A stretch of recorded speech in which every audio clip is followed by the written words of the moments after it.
Psychose suite au kidnapping enregistré dans la capitale. Qu'attendre des nouvelles autorités de la police? Reconnaissance du génocide congolais par le monde entier?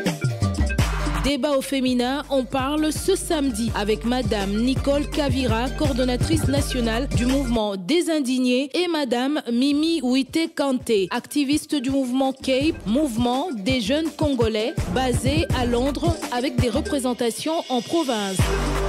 Débat au féminin, c'est tous les samedis après le journal de 13h et dimanche en rediffusion après le journal de 19h. Pour tout contact, appelez au 097 90 93 22.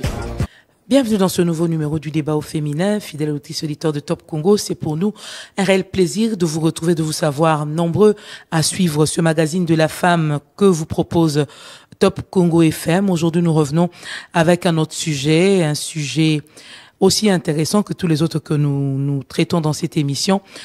Ce jour, nous allons parler de la situation sécuritaire à l'est du pays, mais également à Kinshasa. Où est-ce que nous en sommes? Est-ce que la situation s'améliore? Est-ce qu'elle se dégrade? Pour en parler, nous avons dans ce studio Madame Nicole Kavira, elle est coordonnatrice nationale du mouvement des indignés, mais également Madame Mimi Ouité Kanté, elle est activiste du mouvement CAPE, mouvement des jeunes Congolais basé à Londres avec des représentations dans quelques provinces de la République démocratique du Congo. Bonjour mesdames et bienvenue dans ce studio. Oui, bonjour merci. Madame. Bonjour, merci. Alors on va commencer avec la situation sécuritaire à Kinshasa. Nous savons tous qu'il y a quelques semaines, Kinshasa a été secoué par des alertes. C'est chaque jour qu'on recevait des alertes sur les différents réseaux sociaux. Mon frère est sorti depuis hier, il n'est pas rentré. Ma sœur est sortie, ma fille est sortie. Et pour quelques cas, sinon la plupart, on a vu quelques messages après pour dire merci pour les alertes relayées, partagées. On a pu retrouver après paiement de telle ou telle autre somme jusqu'à aboutir à l'arrestation, le jugement et la condamnation de cette bande des criminels arrêtés après le travail de la police. Mais les personnes arrêtées ont quand même indiqué qu'il restait d'autres encore actifs. Qu'est-ce qu'on peut dire aujourd'hui de la situation sécuritaire dans la capitale congolaise à une semaine des Jeux de la francophonie? Madame Kavira. Oui, merci beaucoup. Je tenais d'abord à remercier Top Congo et à saluer tous les auditeurs qui sont en train de nous suivre en ces moments. En fait, nous ne savons pas comment expliquer le fait qu'un réseau de criminels arrive à contrôler cette ville, à contrôler la ville de Kinshasa, parce qu'on parle de Kinshasa d'abord, à tel point où la police ne sait toujours pas jusqu'à remonter aux responsables, ceux qui sont derrière toutes ces personnes, ces criminels. Enquêtes se poursuivent. Oui, mais il faudrait faire vite. Pourquoi? Parce que avec le jeu de la francophonie, ce sont des étrangers qui seront reçus dans notre pays. Et nous ne voudrons vraiment pas qu'il y ait maintenant un incident diplomatique ou un incident qui va encore plus décrédibiliser la manière dont notre pays est en train d'être géré, surtout concernant les questions sécuritaires. Comment voulez-vous que nous avons nous tous suivi à la télé le déroulement des procès? Des personnes qui avouent qu'ils ont tué, qu'ils ont coupé, qu'ils ont pris des reins, qu'ils ont pris des cœurs, qu'ils ont pris... Au Congo, à Kinshasa, il y a une police scientifique. Jusque-là, la police scientifique n'a toujours pas donné un communiqué pour apaiser nos esprits. Mais on n'a pas retrouvé les corps, madame. Non, mais la police scientifique devait nous communiquer, nous rassurer que, écoutez, nous continuons. Écoutez, c'est fort probable que ça soit une manière de nous ramener de l'autre côté de la vraie version de choses. Le porte-parole du gouvernement a parlé pour apaiser les esprits, pour dire que jusque-là, même la police a parlé pour dire qu'on ne peut pas affirmer qu'il y a trafic d'organes. Parce qu'aucune famille, qu'on se les dise, n'est venue se plaindre pour dire que son frère ou sa sœur enlevée n'a pas été retrouvée. Jusque-là, on n'a pas vu ce genre de réclamation, madame. Je suis d'accord avec vous, mais quand même, il y a une police scientifique qui existe. Donc, elle travaille d'une manière méticuleuse, avec des preuves scientifiques, pour nous convaincre que voilà comment on peut enlever le rein, voilà comment on peut la conserver, voilà comment on peut la greffer. Partant de ceci, tout ce que ces gens sont en train de dire ou d'expliquer jusque-là, nous, en tant que police scientifique, nous réfutons ou nous ne savons pas. Le porte-parole du gouvernement l'a dit. Oui, il a dit que ça nécessite. Le plateau technique ne permettait pas ça. Oui, nous voudrions vraiment que nos scientifiques, ceux de la police scientifique là, qui sont bien outillés, qui ont beaucoup d'expérience par rapport à ce genre de situations, de venir nous expliquer pour enlever cette psychose qui bat son plein. Madame, et moi, y compris, j'ai été victime parce que j'ai perdu mon téléphone. Vous avez été enlevé? Non, je n'ai pas été enlevé, s'il vous plaît. J'avais perdu mon téléphone et j'ai traîné pour faire mes SIM blanches. C'est-à-dire, le téléphone s'est perdu le lundi, arrivé jusqu'au mercredi soir, je n'avais pas de téléphone et ça a commencé à alerter dans des réseaux sociaux. Ah ouais. Les gens se sont inquiétés, même ma famille. Madame, je vous dirais que même à Goma, à Butembo et à Beni, la famille a exigé qu'on me filme pour qu'ils soient convaincus que je suis encore en vie. Qu'est-ce que je voulais évoquer par là? Je voudrais justement simplement dire qu'il y a vraiment une psychose qui règne. Je ne condamne pas les camarades qui ont alerté. C'est parce que justement... Vous étiez injoignable. Non, j'étais injoignable. Et donc aujourd'hui, quand un membre de famille est sorti... ne savent pas nous rassurer pour que même si tu constates qu'un de ton camarade, un de ton ami, un de ton compagnon de lutte n'est pas joignable, que ta pensée ne s'oriente pas directement concernant cette affaire de criminalité. Donc pour vous, madame, aujourd'hui, quand on a un membre de famille injoignable durant 48 heures, ça fait peur. Même 24 heures. C'est la psychose qui règne, qui circule vraiment sur la ville de Kinshasa. Et je ne suis pas la seule. Madame Mimi, vous venez d'arriver. Vous avez même pas 2 semaines à Kinshasa. Non. Comment, à l'extérieur, on a vécu toute cette affaire qui a défrayé la chronique à Kinshasa, ces kidnappings, ces alertes qui, je suis sûre, vous parvenez également à l'étranger. Comment la communauté congolaise a vécu toute cette situation? Merci, madame, pour la parole. D'ailleurs, tout d'abord, je veux aussi m'excuser parce que je m'exprime mieux en anglais. Mais du coup, par rapport au sujet, il y a la peur. Il y a la peur. Il y a cette... depuis que je suis là, je suis pas encore sortie. Pour sortir, j'ai besoin de quelqu'un. Pourtant, c'est pas ma première fois d'être là. J'ai vécu ici, j'ai fait plus de quelques mois à Kinshasa, mais je ne sais pas le faire parce qu'il y a la peur. Et comme un sujet, c'est ce qui règne. Pas nécessairement que c'est dans le réseau, mais il y a ce genre-là qui appelle pour dire que déjà, si vous êtes sur terrain, ne sortez pas. Il faut savoir quand rentrer à la maison. Si vous comptez partir, mais avant de venir, est-ce que la décision de venir a été facile à prendre ou vous avez réfléchi par 2 fois avant de venir? Non, j'avais la peur parce que j'avais déjà prévu venir avec mes enfants. C'est un congé avec mes 2 enfants. Mais du coup, le sujet du jour, ça fait peur. Au fait, je me disais comment est-ce que je veux faire. C'est difficile de profiter de vos vacances ici. Je ne sais pas profiter. Je ne sais pas profiter, je ne sais pas sortir juste comme ça, faire un tour, que ça soit, ou faire des soirées. Je ne suis pas encore sortie, même manger. Je suis à la maison, je reste à la maison. Et même pendant la journée, prendre le moto, le taxi, je ne prends pas. Je ne prends pas. Mais comment vous avez vécu ça de l'extérieur avant de venir ici? De l'extérieur, les alertes qu'on lançait tout le temps. Ça fait tout ce que je veux dire. Au fait, étant activiste, je sais les réalités comme ça se passe au Kivu. C'est normal, on demande des rançons, on parle souvent de Kivu, mais savoir que c'est à Kinshasa, ça s'est fait pleinement et les vols ça se donne l'argent et ce sont des jeunes, il n'y a pas pitié, il y a cette vague, il y a insécurité totale. pourquoi est-ce que enfin, pour moi, c'était déjà assuré. J'avais déjà acheté mon billet, mais à part ça, je sais que mes petites sœurs ou bien des cousines n'ont pas nécessairement envie de descendre à Kinshasa. Le conseil est de ne pas aller à Kinshasa. Kinshasa aujourd'hui fait peur. Yes, oui. Mais on a quand même des nouvelles autorités de la police qui ont pris leurs fonctions cette semaine. Elles ont rassuré, elles ont dit qu'elles vont tout faire pour ramener cette paix, pour rassurer la population qu'elle peut librement vaquer à ses occupations. Qu'est-ce qu'on peut attendre de ces nouvelles autorités de la police et sur quoi elles doivent focaliser leurs actions pour essayer de faire baisser cette tension, cette psychose qui règne? Oui, nous tenons d'abord à féliciter l'équipe, c'est-à-dire tous les nouveaux nominés.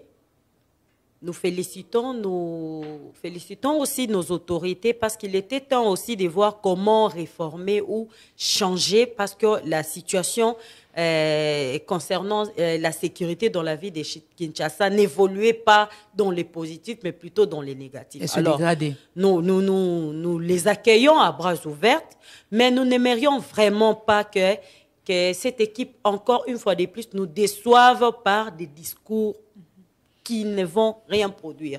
Nous voudrions vraiment qu'ils mettent en place une équipe qui va exceller par rapport à d'autres qui ont échoué dans ce travail. Nous voudrions vraiment qu'ils voient comment déceler. Mais il n'existe pas de ville avec la criminalité zéro.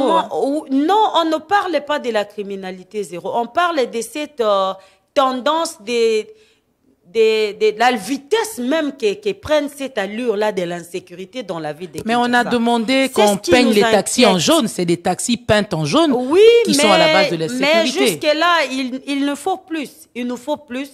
Ce n'est pas seulement la couleur de la taxi des taxis de la ville qui va sécuriser des passagers ou nous qui sommes des piétons ou ceux qui voudrions faire les pieds, même des motos. Donc, nous aimerions vraiment que cette équipe qui vient d'entrer, épargnez-nous des promesses, épargnez-nous des discours. Nous voudrons voir les travails sur terrain. Et le travail, c'est d'arrêter des criminels, qu'ils soient jugés, condamnés et surtout qu'ils répondent de leurs actes. Parce que nous avons vu même des anciens criminels qui ont été arrêtés, qu'on a vu arrêtés. Ils étaient déjà remis en liberté. On vient encore de les arrêter pendant cette vague de ces gens qui disent il y en a un qui était même envoyé à Kanyamaka CC, voilà, qui s'est retrouvé dans le lot. Ils sont nombreux. Nous voudrions vraiment que si on arrête cette personne, qu'il réponde de ses actes, qu'il soit jugé, condamné et qu'il purge sa peine. Et non jugé, condamné, ensuite quelqu'un qui donne un témoignage pour dire j'ai fait 5 fois, on m'a arrêté, j'ai été libéré, on m'a encore arrêté. Mais franchement, est-ce qu'il n'y a pas moyen de trouver d'autres solutions? Ça veut dire qu'ils n'ont plus peur. Ils n'ont plus peur. Ils n'ont plus peur d'être arrêtés parce qu'ils savent qu'ils seront relâchés. relâchés. Solution parce qu'ils sont en train de ôter la vie, bon, selon leur témoignage, ils sont en train de tuer et que la solution vraiment de les arrêter, de les garder pour les libérer ensuite, ce n'est pas une bonne méthode. Donc la police ou les experts en cette matière-là devraient maintenant voir comment trouver une solution qui serait favorable pour tous les deux camps, c'est-à-dire pour les victimes et qui va protéger aussi les responsables du gouvernement, nos autorités du pays. C'est-à-dire pour vous, la police doit changer de stratégie, si ça demande à ce que ces gens soient exécutés, en tout cas pour l'honneur. Nous n'appliquons plus la peine de mort ici. Hein. Vous dites? On ne tue plus ici. Oui, mais ces gens reconnaissent qu'ils sont en train de tuer. Là, on parle d'abord de Kinshasa. On n'est pas encore arrivé au niveau des criminels de guerre. Et si ces gens sont encore ici à Kinshasa... Mais avec nos prisons pléthoriques, oui, comment régler ce problème? Nous sommes dans la démarche de... On attrape quelqu'un qui est en train de faire des pareilles choses. Il dit qu'il tue, il dit qu'il enlève des enfants, il dit qu'on voit comment l'acheminer aussi vite dans cette ombre-là de la mort. Comme ça, il va aussi goûter ce qu'il a l'habitude de faire goûter à d'autres personnes. Madame Mimi? Mais pour moi, je crois que la loi est là. S'il faut faire des réformes, s'il faut changer les lois, On a connu en Afrique du Sud avec Nelson Mandela qui a été incarcéré pendant des années.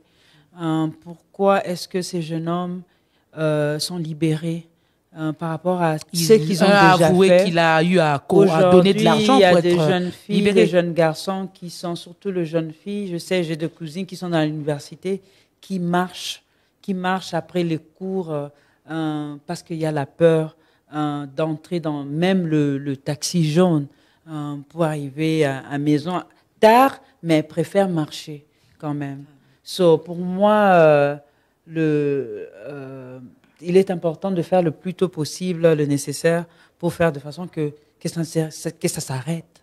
Qu'est-ce que la police doit concrètement faire? Parlons des actions. Qu'est-ce que la police doit concrètement faire? Nous avons des commissariats où on arrive parfois, le policier vous dit qu'il est seul ou il ne sait pas quitter le poste parce qu'il y aura personne après lui, ou ils vous disent qu'ils n'ont qu'une arme et puis pas de munitions. Qu'est-ce qui doit être fait? Est-ce qu'il faut donner suffisamment de moyens à la police pour qu'elle puisse jouer son rôle? Et quelle est la place du gouvernement provincial dans cette lutte contre l'insécurité à Kinshasa? Cette police, je pense qu'il doit être aussi formé. On doit former nos policiers. Parce que souvent, je vois qu'ils sont en train de parler des professionnalisme. Moi, excusez-moi, je ne vois pas comment ces gens-là seront professionnels alors que quand toi, tu viens pour te plaindre, ils commencent d'abord à te demander de l'argent. S'ils doivent venir intervenir, ils doivent te dire, tu dois préparer l'argent pour les carburants avant que nous venions. Tout cela... Mais nous avons tous vu également une vidéo dans laquelle une dame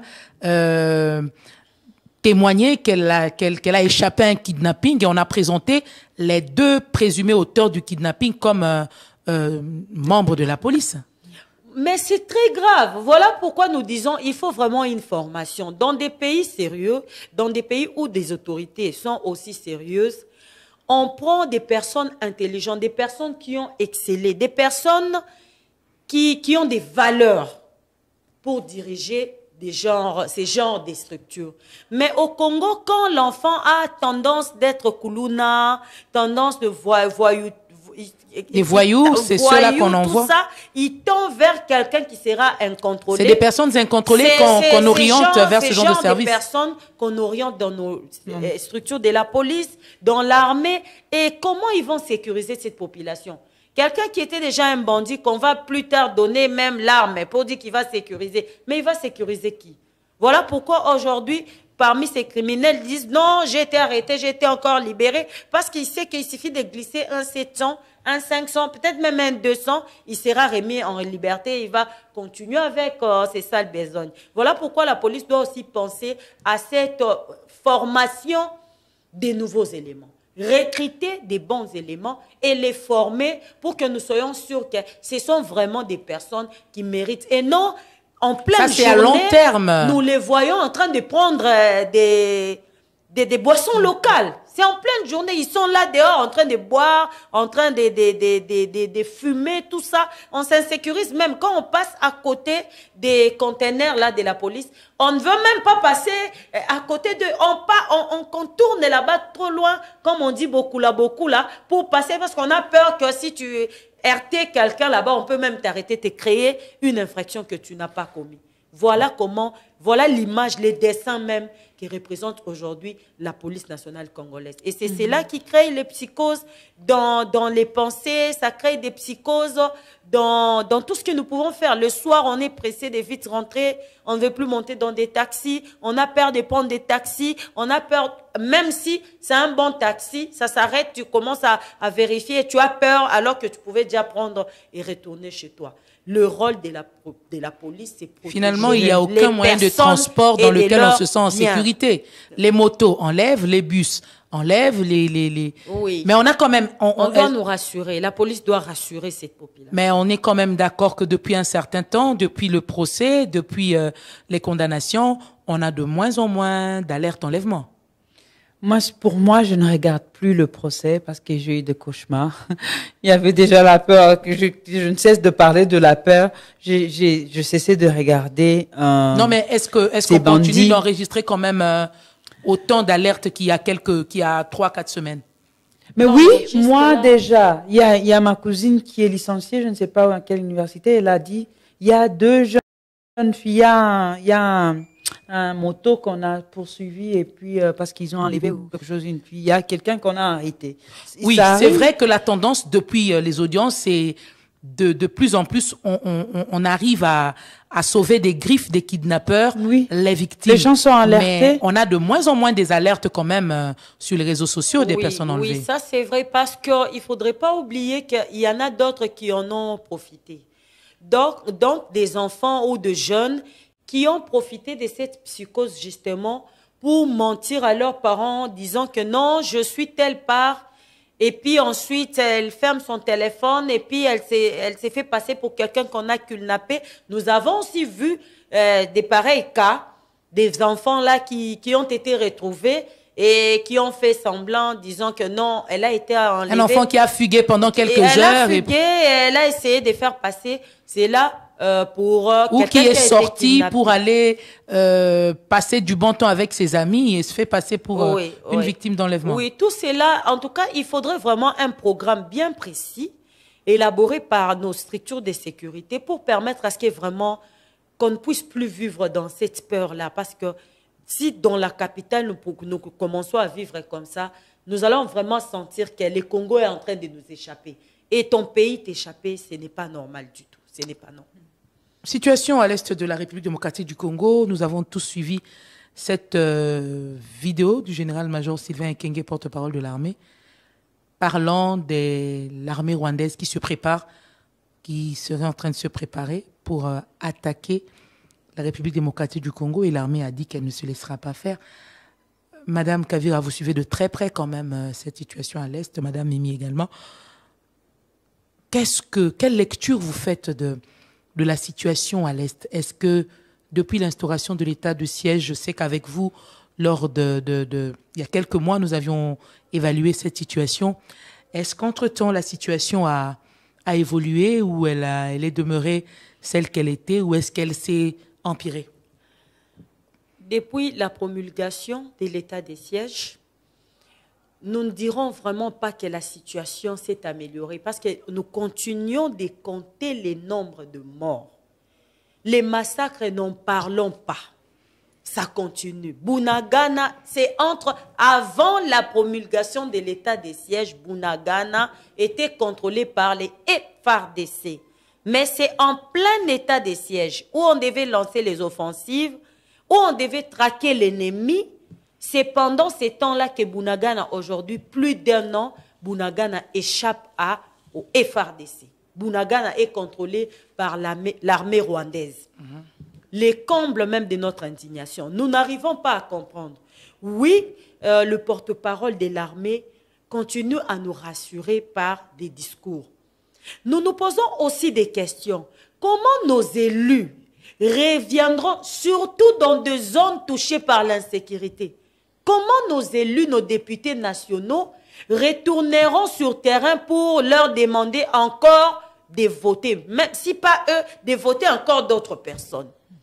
Comment ces gens continuent jusque-là à voter oui pour cette prorogation de l'état de siège qui a lamentablement échoué? Le fait qu'une partie même de notre sol est contrôlée par l'ennemi. Mais je ne vois pas comment expliquer cela. Et le porte-parole nous informait que l'armée rwandaise se prépare pour attaquer. Mais nul n'ignore.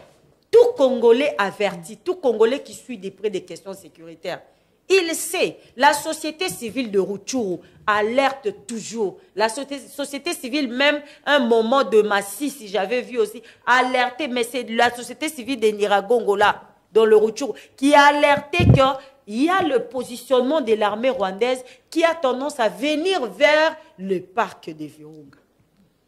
L'armée est largement infiltrée. Jusque-là, nous avons proposé cette purge au sein de l'armée congolaise afin qu'on puisse nous radier d'abord tous ces affairistes qui pilulent notre armée pour permettre à ce que l'armée soit mise sur pied, soit en forme pour combattre. Mais aujourd'hui, l'ennemi prend position, c'est le porte-parole qui nous informe. Nous aimerions vraiment que les responsables ou nos généraux prennent les choses en main. Les généraux qui se battent réellement pour libérer notre pays. Parce que nous savons qu'il y en a d'autres qui ne sont pas là pour le bien. Et la guerre leur met en confort. Ils sont là pour s'enrichir derrière cette situation de guerre. Madame Mimi, vous voyez la situation de l'extérieur. Qu'est-ce que vous êtes en train de mener comme plaidoyer de l'autre côté? Comment vous vous organisez, communauté congolaise, à l'extérieur du pays? Vous êtes activiste. Comment ça se passe pour justement mener des plaidoyers, faire pression pour que la paix revienne? De moins en moins, on voit des mouvements, de moins en moins, on voit des marches, de moins en moins, on voit des sit-ins devant les missions diplomatiques, de moins en moins. Vous êtes fatigué? Non, nous ne sommes pas fatigués. Plutôt, c'est vrai ce que vous avez dit, qu'il y a de moins en moins de sit-in ou de marches, mais ce qu'on a compris est que le changement se fera sur terrain. Et en travaillant directement à faire le peu de lobbying qu'on peut au niveau administratif, et aussi à soutenir le combat qui est mené sur terrain par le mouvement citoyen, on peut quand même pousser, aider à pousser. Et concrètement, de l'extérieur, qu'est-ce que vous faites concrètement? Moi, je suis membre activiste d'une plateforme de jeunes Congolais qui s'appelle CAIP, Congolese Action Youth Platform. Et puis, on mène plusieurs activités. L'un de ces activités, c'est le projet, la campagne Genocost. Genocost qui est né il y a 13 ans passés, après les élections de 2011. Et d'ailleurs, Genocost, la signification de Genocost, c'est deux mots en fait, c'est génocide et le coup. Donc là, on parle du coup du génocide congolais et qui c'est relie totalement avec ce qui se passe avec Bunagana. S'il y a coupure, ça veut dire il y a nos biens, nos minéraux qui sortent sans qu'on sache combien. Donc, vous êtes en train de sensibiliser sur ce que la RDC perd à cause de cette guerre? Non, au fait, la campagne est tout d'abord, notre mission est de voir que le gouvernement mette en place une journée commémorative pour le victime, qu'on a vu depuis, je ne sais pas, 1998. Plus de 25 ans. Et là où il y a eu de meurtres, il y a des viols, et puis, comme je l'ai dit, Genocost, là on parle du coup des génocides congolais. Et donc la campagne, chaque jour on appelle aux Congolais dans tout le coin du monde d'allumer un bougie, de s'incliner, maman Nicole, c'est un peu ça. Oui, je vais essayer. Mais surtout, notre mission, c'est de voir qu'il a une journée commémorative officielle. Est-ce que les Congolais de la diaspora se sont appropriés cette campagne, parce qu'on les voit plus en train de critiquer, en train de parler, mais est-ce qu'ils se sont vraiment appropriés cela? Mais moi, je dirais, après les élections de 2011, c'était, comment dire, le jeune, après avoir eu le combattant, au moment là, nos papas sortir et marcher, on a vu aussi les mamans marcher, et du coup, nous, le jeune, j'étais parmi ces jeunes-là, on s'est dit, il faut faire sortir les jeunes. Il y avait plus de 1000 jeunes qui sont sortis dans tout le coin de la Grande-Bretagne pour marcher devant numéro 10. Et puis, de ce jour, c'était le différents plateformes ou ASBL ou mouvements de jeunes qui ont commencé à travailler et on a formé, excusez-moi, je m'exprime mieux en anglais, on a formé CLIPE, qui est totalement qui veut dire mouvement de jeunes Congolais. Pour moi, personnellement, je dirais, même au nom de CAIP, ça me touche à cœur et c'est ce qui me motive, c'est de voir qu'il y a ce changement, surtout justice et la paix aussi au pays. Si je persistais après 13 ans, c'est parce que ça continue. Ça continue. Et même s'il y a 5 qui font un sit-in, ça dit déjà beaucoup. si il y a, et aussi un autre truc, je dirais que entre nous, on travaille vraiment côté administratif, on sait se soutenir, travailler, faire des lobbying avec nos députés, le MP, écrire des lettres, mais c'est tout un travail. De longue haleine. Oui, oui, et puis ça fait de façon que le Congo, le sujet du Congo, ce qui se passe au Congo, soit sur la table et qu'il y ait un débat sur ça, parce qu'il y a il y a pas justice. Vous trouvez que le sujet du Congo intéresse de moins en moins la communauté internationale? Est-ce qu'on n'accorde pas autant d'importance aux vies humaines qui sont sacrifiées à l'est du pays? Est-ce que c'est l'impression que vous avez? Là, on parle du coût, hein, du coût. Peut-être essayer d'orienter la pensée de cette manière. Le Rwanda, il y a eu génocide là-bas, chez eux. C'était moins de 1 million de personnes tuées. Ils se sont entretués entre eux, le Rwandais. C'est-à-dire les deux tribus qui se sont entretuées. Et il y a eu moins de 1 million de personnes tuées.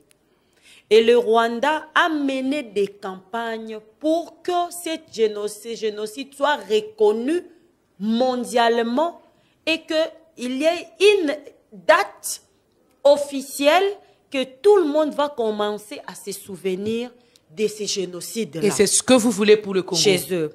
Maintenant, nous venons au Congo.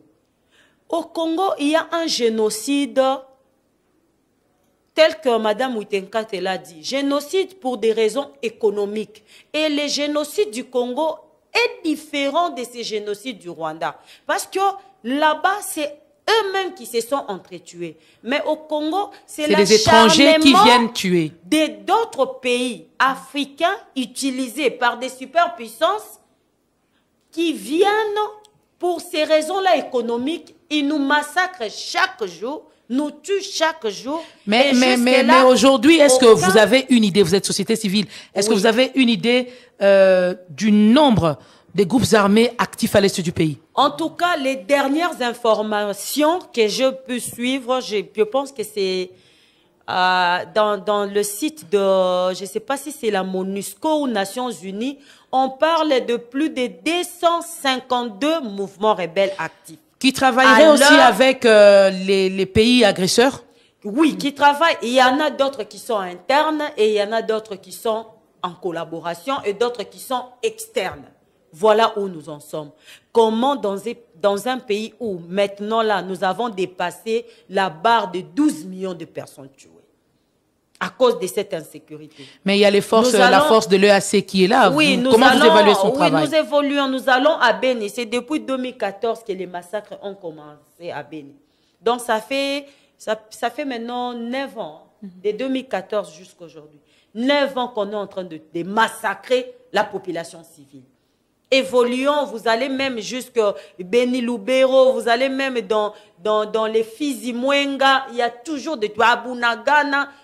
Mais il y a quand même de plus en plus des voix qui s'élèvent pour exiger des sanctions contre le Rwanda, pour exiger le retrait des troupes rwandaises. Oui, je suis d'accord avec vous. Voilà pourquoi cette année, le 2 août, ici à Kinshasa, ce n'est pas seulement à Kinshasa, c'est-à-dire le 2 août au Congo, partout là où des camarades, des Congolais conscients se sont manifestés, nous allons commémorer cette affaire, nous allons commémorer nos morts. Nous allons exiger cette reconnaissance en commémorant cet événement, cette activité. Pourquoi le choix du 2 août? Génocide pour des raisons économiques. Pourquoi le choix du 2 août? Le 2 août, là, je laisse à madame. Le 2 août, pourquoi?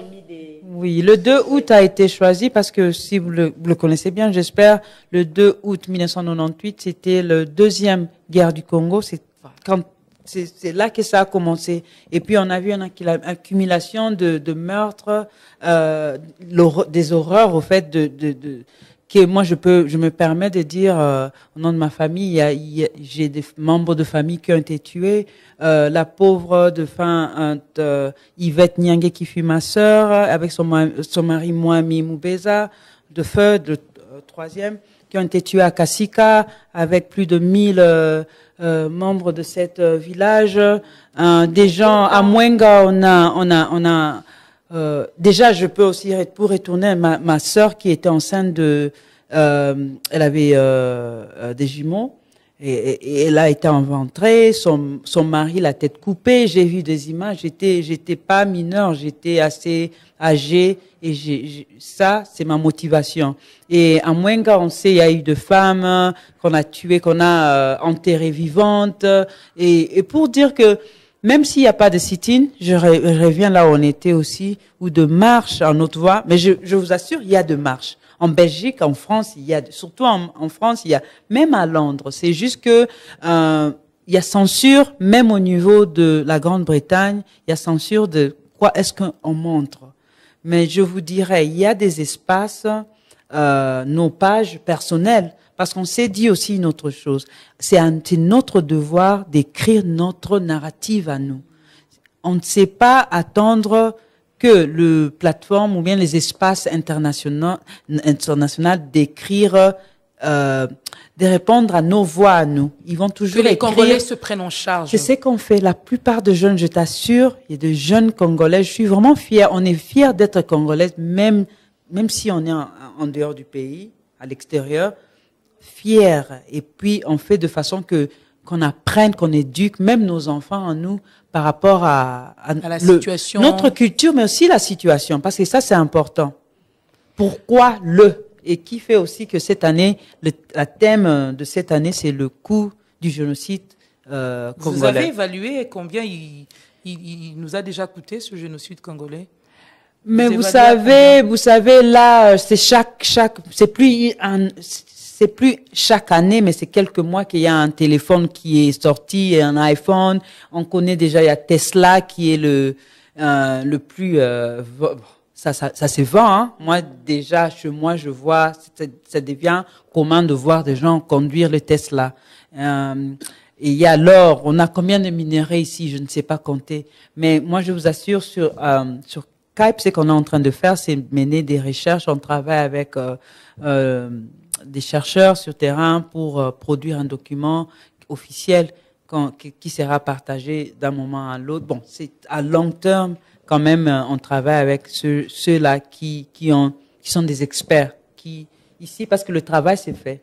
La société civile le fait et au même moment on apprend aussi. Vous êtes en contact avec les autorités du pays? Bon, maman Nicole, oui. Et oui d'un côté, non de l'autre côté. Même, on n'a plus que 5-10 minutes avant de chuter. Les forces de l'EAC sont dans nos murs depuis quelques mois. Comment vous évaluez leur travail? Est-ce que leur présence n'a pas dissuadé l'ennemi? Parce que de moins en moins, on parle des rebelles qui ont conquis des villages, hein. Pour nous, nous attribuons la responsabilité de la perte de Bunagana à l'EAC. C'est-à-dire, c'est l'EAC qui a permis à ce que maintenant le Rwanda arrive à nous prendre une partie de notre pays. Voilà pourquoi pour nous, cette force n'est pas venue pour nous aider, mais plutôt pour accomplir même ces plans de balkanisation. Parce que depuis toujours, on a eu à contester, à exiger le départ de la MONUSCO. La MONUSCO était encore là et elle est encore là. Les FRDC, on a eu à exiger la promulgation de l'état d'urgence. Il y a eu l'état des sièges, mais Bunagana n'était pas encore parti. L'arrivée de l'EAC, c'est l'EAC qui a complètement détruit encore le travail qui a été fait jusque-là, jusqu'à amener à ce qu'une partie de notre pays soit contrôlée par l'ennemi, par les rebelles. Voilà pourquoi moi j'invite tout le Congolais d'essayer de lire les clauses ou les accords qui ont été signés entre la RDC et les EAC. Nous devons être vigilants, nous devons comprendre quels sont les contenus de ces rapports. Est-ce qu'ils n'ont pas compromis? Il n'y a pas eu de compromission par rapport à notre pays que nous ne maîtrisons pas, qui nous échappe? Pour nous, l'EAC n'a rien à faire en RDC à part retourner chez eux. Mais la population a organisé plusieurs fois des manifestations pour exiger le départ de l'EAC, Mais ils sont pas partis. Nous sommes dans la logique, nous félicitons. D'ailleurs, je tiens vraiment personnellement, moi, à féliciter les Wazalendo. Parce que les Wazalendo, actuellement, c'est eux qui sont en train d'accompagner nos FARDC pour continuer à traquer l'ennemi partout là où il se cache, dans la ville de Goma et dans ses environs. Mais parce le que travail se fait quand même. Goma est menacé. Voilà pourquoi moi, je suis dans cette logique de demander, de motiver, de mobiliser cette population, de s'approprier des mécanismes de sécurisation populaire pour protéger nos vies et protéger nos terres en attendant que notre armée soit réformée et que le travail va le trouver. Déjà, ils ont évolué eux-mêmes, que la population se mobilise et s'approprie même des mécanismes de sécurisation populaire pour protéger leur vie et protéger leur terre. On va chuter. La population, vous demandez qu'elle puisse se mobiliser. Qu'est-ce que vous pouvez recommander à l'armée? Parce que c'est à l'armée que revient cette charge de sécuriser nos frontières. Qu'est-ce que vous pouvez recommander à l'armée? Actuellement, nos propositions continuent jusque-là. On fait sourde oreille pendant que ce sont des solutions qui pourront aider notre armée de quitter cet état de faiblesse. Nous demandons, s'il vous plaît, à nos autorités qui vont nous suivre, de passer urgemment à l'opération de la purge au sein des FARDC. Radiez-nous tous ces affairistes, tous ces traîtres, tous ces complices qui continuent jusque-là à vendre tous les plans de l'armée congolaise à l'ennemi et ils continuent à déstabiliser l'armée pour s'enrichir eux-mêmes. Voilà la recommandation que moi je peux donner à nos autorités. Pour l'armée lui-même, j'attends d'abord que des réformes viennent. Madame Mimi? Je suis tout à fait d'accord avec maman Nicole, rien à dire. De loin, j'apprécie le voix, pour cette voix-là de parler pour qu'il y ait changement quand même. On a besoin. Ce coin-là vit de terreur et il y a besoin de réformes. Il y a besoin de soutenir l'armée, surtout, mais surtout les réformes. C'est vraiment important. Madame Nicole, nous allons terminer. Vous parlez des femmes souvent victimes. Est-ce que une pensée par rapport à ces femmes, qu'est-ce que vous allez dire à ces femmes, mais aussi plusieurs accords ont été signés entre la RDC et le Rwanda, les pays voisins, on parle de Luanda, il y a eu des négociations et tout ça. Est-ce qu'on peut encore croire en la bonne foi de ces pays qui nous entourent? Merci beaucoup. Et ce sera votre conclusion. Oui, je veux conclure cet échange en disant, en répétant ceci. J'ai eu à lire ça quelque part, je ne sais pas qui avait prononcé ces paroles, que le Congo ne peut compter que sur lui-même. C'est-à-dire notre pays ici, tel que vous le voyez. Les femmes congolaises qui sont en train de me suivre, nous ne pouvons compter que sur nous-mêmes. Nous avons nous-mêmes vu comment nos pays frontaliers, nos voisins, ont envahi et continuent à nous endeuiller. Chères mamans, chères femmes victimes, ne baissons pas les bras, accompagnons les hommes, mettons la main sur la pâte car le Congo ne peut compter que sur lui-même pour se libérer. Où en sommes-nous? On évolue, on régresse, on stagne? On régresse. Madame Mimi? De loin, je me dis, on fait des petits pas.